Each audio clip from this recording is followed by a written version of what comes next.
Today I'm going to share with you the text that we just read. We read one from the New Testament, from John, but actually the focus today will be on Psalm 121. And I would like to share with you, this is part of a big group of psalms in the Old Testament. We call them the Psalm of the Ascensions, because these psalms were used for travelers, for Jews who lived all over the Middle East, and they did not live in Israel. So the lived order life was the dream that one day they will visit the temple of Solomon. And if you've been a Jewish or you've been a close person to a Jewish, you know what that means to travel and visit the Holy Land, the holy sites. So this Psalm 121 through Psalm 134, these 14 Psalms are known as the Psalm of the Ascension, which means the Psalms that's when people are climbing. So if they are coming from like Syria or Egypt or Greece, that's where they used to live. They will go and with the dream that they are climbing into the house of the Lord. So these Psalms, that's will be going to be our new study series to understand is what happened to these people when they were on the journey. What happened to them when they were using these Psalms. Why these Psalms were so important for a Jewish travelers coming from a foreign land to go to their homeland. And we use the word that to describe Jews who lived outside of Israel. We call them Indesapora, which means those who are living overseas.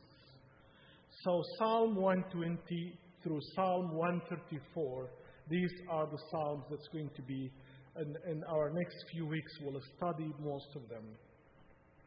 These Psalms were used to be chanting and to comfort those who are traveling on a very dangerous road. But really, I became interested to know about this story since early as I was a teenager in my life, where I grew up in a small village, where I remember one of our neighbor has a special title. So they call him a holy man. And that was very strange because that's not everybody. He's not a clergy. He is not somebody who's very close to the church. He is just a regular guy, a farmer. And I was wondering about what this word means. So if you are a Muslim, when you go and visit the Muslim sites in Saudi Arabia, then you get a title after the visit, which is Hajj, which means the one who made it and visit their Muslim holy sites. And for Christian, you have a special word that will be used for you if you were lucky enough to go and visit. To give you some understanding that before 1948, before the start and establishment of the State of Israel, people in the Middle East used to travel. If you can afford it, then you travel. So then we figure out about where he got his name. The holy man means the lucky one who made it and visit the holy sites. But the other interesting story that I heard about this man, that he sold half of his land just for this trip. That's how it's so important that, like to sell half of your own inheritance. And having a land in the Middle East is not just about being rich or poor. Owning a land is part of dignity. So your land is showing you inherited your land from your great-great-great-grandfather. So it has more meaning than just money. So when you sacrifice the farm that you have, it's very painful. It's almost like a shameful action for your own ancestors. But for him to do that, to sell half of his farm, just for the sake of this very expensive trip, that tells you how important the idea of visiting a site that they think it's holy, that's where God is there. Even as Christian, we think different. Today, we think that God is everywhere. We didn't have to go to Israel to visit. We do it because we love it. It's very good to have the feeling about this where Jesus lived, this were his people. But we do not take it seriously like other religions because it is literally a holy place. So when you go there, you get holy. For Christian, we move and understand that the temple is not anymore a place, a literal place. But Christ said, the temple is inside you. Your heart is became God's temple. You do not need to spend the rest of your life saving money just to make one trip. So this trip first is very costly. And second, it's very risky. And I remember this guy told us that he rode everything. He said he rode camels, he rode donkeys, he rode like little ferry ship through the waters. He said like he tried everything, trains. But remember, all of this happened before 1948. So imagine life 1948. It's not even now. It's in the Middle East, not here, but in the Middle East. So how much you can imagine life was still very old, function in the old ways. So even if you have the heart to take the risk, that's the first step. The second is there is a cost. First, you have the heart that's crazy enough, say, you know what? I am willing to take the risk. I'm going to be on the road. The second is I am going to pay for the trip, which literally is a very costly trip. The third is the trip itself is very dangerous. So you're going to go through mountains, you go through Bedouins community, you're going to through a lot of things. So you are very vulnerable on the road that many things can go wrong, but you still can do it. And that was very interesting to put some light on how difficult it is to travel to the Holy Land. We're talking about prior to 1948. But when we talk about this text, we're talking about thousands of years even before Christ. So we're talking about practice that used to be around. And especially as Jews were kicked out of Israel, they lived all their life in Egypt, dreaming of the moment to go back and visit their homeland. As we are learning about that, it's very important for us to understand that from a Jewish eye, from a Jewish perspective.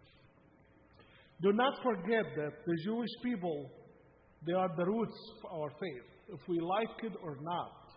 If you agree or disagree, there is no way you have a better understanding of Christianity without going back and really understanding Judaism according to Jews, not according to our eyes. I'm giving you a little bit of thing to understand how Jews, why this was so important for them. The Psalms were used to chant as songs on the road when they travel. They used to sing to remind themselves where they are coming from and what is their goal. How many times on the road we can be lost in the middle? How many times we start many things with a lot of enthusiasm and we are so excited about start something. And we don't know what happened in the middle of the road. Sometimes we wonder about what happened to this energy, what happened to this excitement, what happened to this idea of we're going to do this and that. It's very normal that when humans get caught in details and in the middle of the road, it's very easy to forget why did we even start the trip.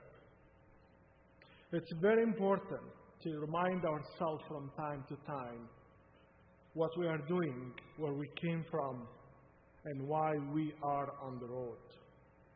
So as these travelers were traveling together, they were traveling together to say that we are one community.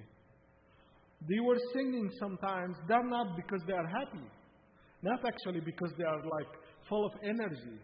They were singing sometimes because they were afraid. That was a very interesting image to combine singing with fear, to combine that somebody will be verbally expressing themselves, and it's actually they're not doing that not because they are comfortable, they're actually uncomfortable. So what they were doing that during the night, when the night comes and they are traveling, they cannot see each other, but they can hear each other. So they didn't care about who has the good voice and who does not have the good voice. They care about when they are talking at night and singing a familiar song that tells everyone that you're not alone. You may cannot see me, but you are not alone. And that's the power of the voice over the darkness of the night as they walk through the mountains and they cross rivers and they go through a lot of difficult things. So the singing out of fear became a comforting thing. They were singing something that they are familiar with. These songs, these psalms, they were actually became very familiar. Like today when I go to any nursing home and I say, who does not know the song Jesus Loves Me? You know? And everybody knows it, you know? Even if you are not a church person, even if you are not Christian. It became part of our culture. Everybody, I'm sure somehow if you live in the West, somewhere you heard the word Jesus loves me. Simple, easy. We hear it when we're children.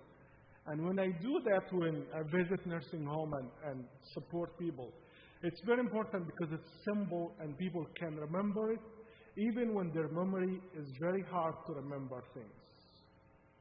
So when you get something that's so simple but so familiar, it's bring peace to you. So and these songs, they were so familiar culturally where people can actually remember it in the back of their head. Jews were asked to travel to the Holy Land on 3 seasons. 3 seasons that, according to the Bible, that the Lord told them to travel and visit the temple in Jerusalem. These 3 holidays called the Passover and Shavuot and Sukkot. The Passover, we know the story about just from the word that when the Jews passed over from the Red Sea and went to the new land. So this is the moment where the Jews left slavery and started a new journey of freedom.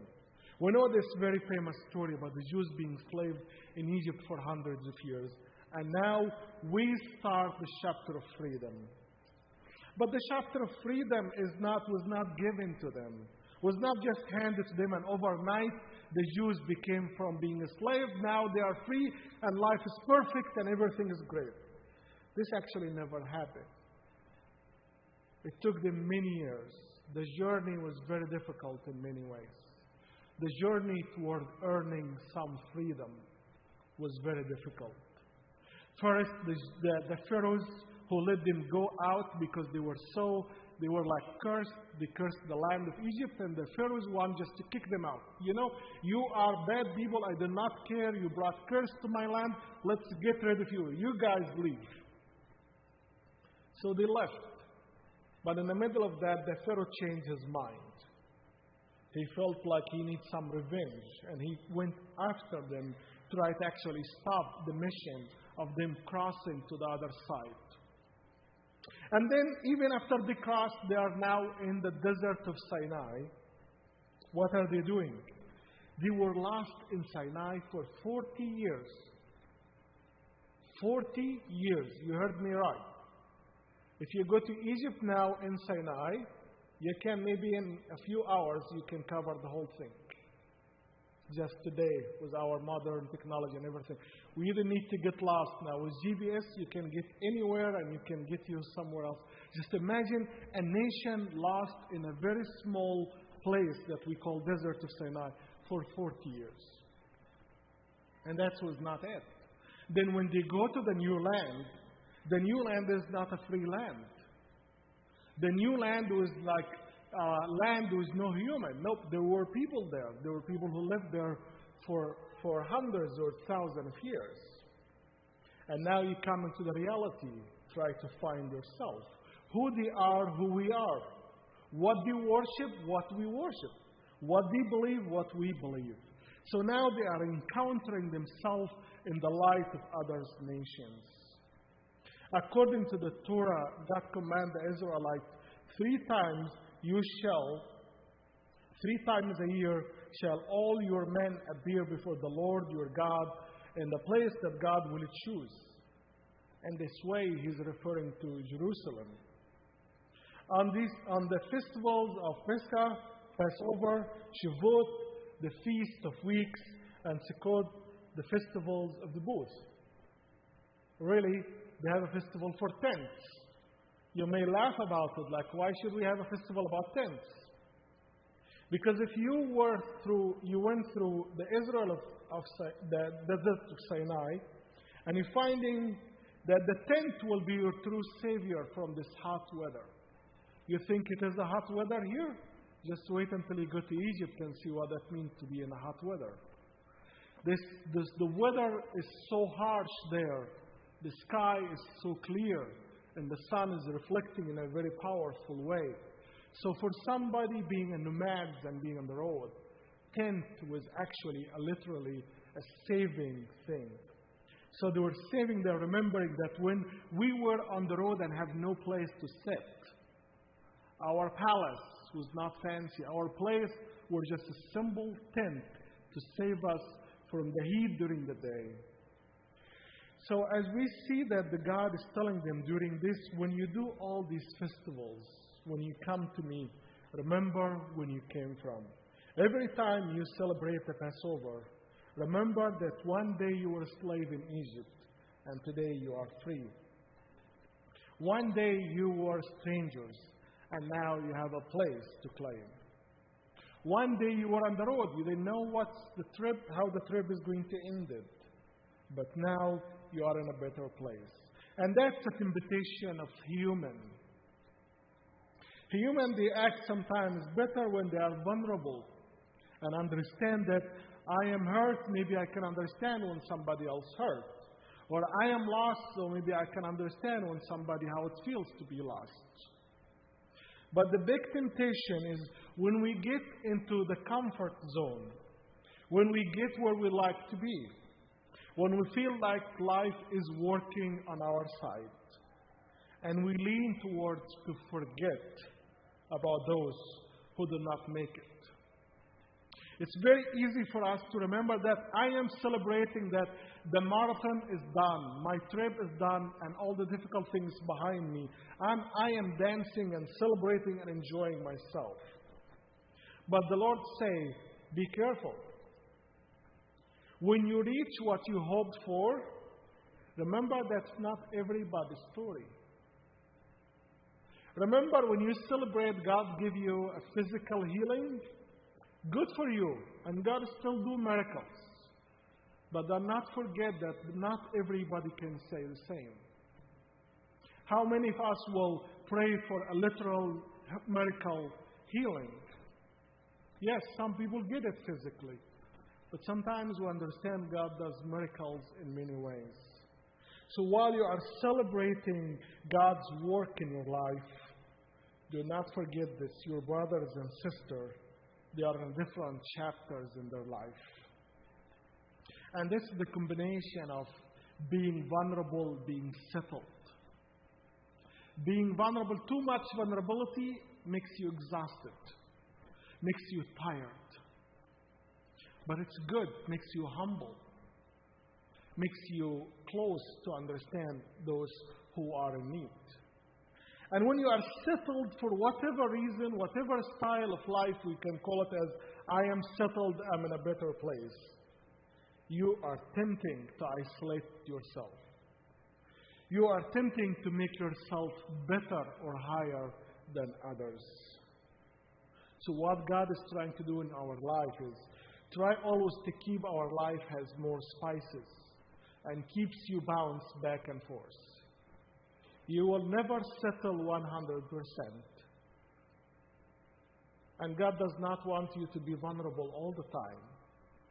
But you need both to feel the idea of settled where you can be somewhere connected, grounded, something that you're grabbing. Some place you can call home where you can breathe and sleep and eat. But when we go home, the plan is not to stay home all the time. Home is a place of comfort. And when you get your comfort, when you get fed, when you get your body in a better place, to start a new day, to get out of the house and your comfort zone and keep going to do your life. Go do jobs. Go meet people who are going to make your day sometimes difficult or good. But that's the reality of life. You're going to meet all kinds of people in a daily way. So God is saying that you need always to be between these two. Be on the road. Remind you that you always have a point to start. And today, as we see in the Psalm, that the Lord is saying that when you reach the city, and the psalmist is using a wonderful image, he's talking to himself and say like, I am very vulnerable now on the road. And he say like, if I get in troubles, what should I do? We teach our children, when to call 911. What if something happened to you, you do this. If something happened, you call these people. And that was a self-talk for the psalmist to talk to himself. What should I do when I'm really vulnerable and scared about the next step I'm taking in my journey? What should I do when I feel like really there is a lot of things around me that threaten me? And he answered himself. The wonderful thing about self-talk is there is no room for misunderstanding, you know? There is always room for misunderstanding with any two human beings who communicate. It's not about speaking perfectly English. It's not about how you address. There is always room for misunderstanding. But there is no way when you have a self-talk, because this is the kind of communication that goes even when you are silent. When you have self-reflection and start to talk to yourself, the talk is very smooth and honest. And this is the kind of message that the gospel is saying, the psalmist is saying to us today, that when you ask yourself this question, where my help comes from? And he's doing a wonderful imagination, like he's imagining that he reached the city of Jerusalem. So when you are sitting there, the city is surrounded by mountains. So he actually was describing a real geographical thing. So when you reach the city and you stand there and sit, some people look at the mountains and are so scared and afraid about what is hiding behind these mountains. What if somebody just like stood on the mountains and took over? Yeah, that could be. But the psalmist is inviting you to see that. You see these mountains, you see the natural view around you. God made for you to protect you. It's a wonderful way of like the same scene, the same mountains, the same location, but just two people will see it totally different. One will look at nature, look at the mountains, and be so scared. Or maybe does not even care. And one will look around and say, how great are you, Lord, to make this. And even the city looks like carved in the middle of the mountains. What's the difference? The difference is when your heart is in the right place, your eyes will see things different. Two people, the same scene, nothing changed. But why one person will be so scared of what they're saying, and the other will enjoy what they're saying? And the psalmist says, because I put my eyes on the Lord, and I see that God made everything for a reason for us today. The writer of the psalm was able to find companion to share the road with. Here we can see how the troubles and the risk on the road that led the psalmist to look around and find where he can find help. Where my joys come from, where my comfort comes from. The psalm started this as a dialogue between himself, talking to himself, say that, yes, I am afraid. Yes, I know there are many risks that can happen to me on the road. But I know one thing, that I'm not alone. I'm not alone because God sent me my brothers and sisters who are on this trip. God sent me even all the things that's around me, mountains, trees, animals. And instead of seeing all these wonderful gifts as your enemies, they're actually for you. They're an invitation for you to meditate, to think, to be grateful that all these pieces that's coming together to make your journey not actually more difficult, but to help you as you walk through this journey. When this traveler looked at the mountain, they remember that God as the creator, God is the helper. God is the one that stands behind these mountains. He is the source of this protection. The psalms keep telling us about who God is and remind us that God is different.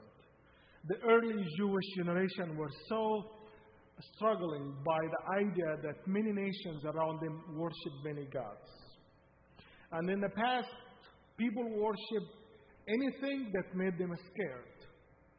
Before Judaism, Christianity, or even Islam, people used to worship anything, any gods. So it's very common for them, if they are scared of the storm that's coming out of the sea, they will create a god of the sea. And because the god of the sea is so mad, he's not happy with us, that's why we have hurricanes and we have all of that. That was the very early way of human thinking about what happened and how they make it related to God. What do we do? If our God is mad, we're so afraid because he's so angry and he's hurting us. We go and pray for him and give him offer so this God can be happy and just leave us alone. This was the idea about the relationship between human and gods before Judaism.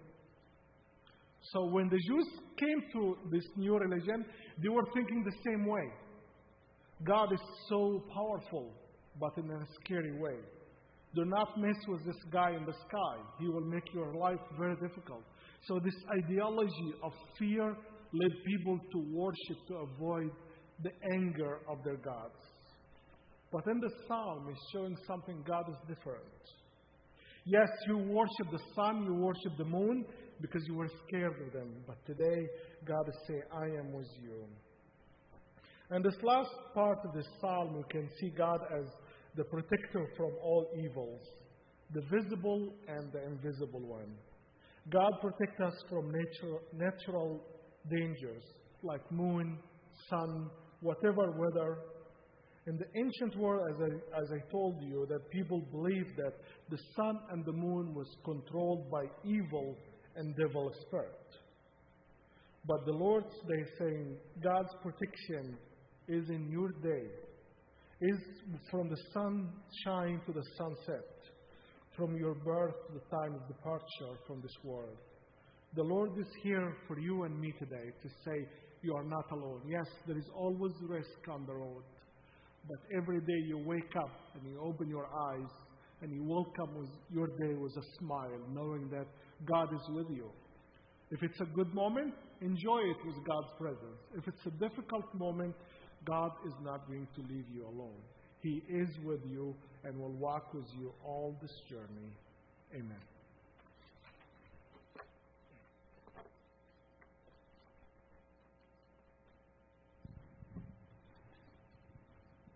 And now let us worship the Lord through our offering. Prayers. Oh, prayers, sorry. If anyone has any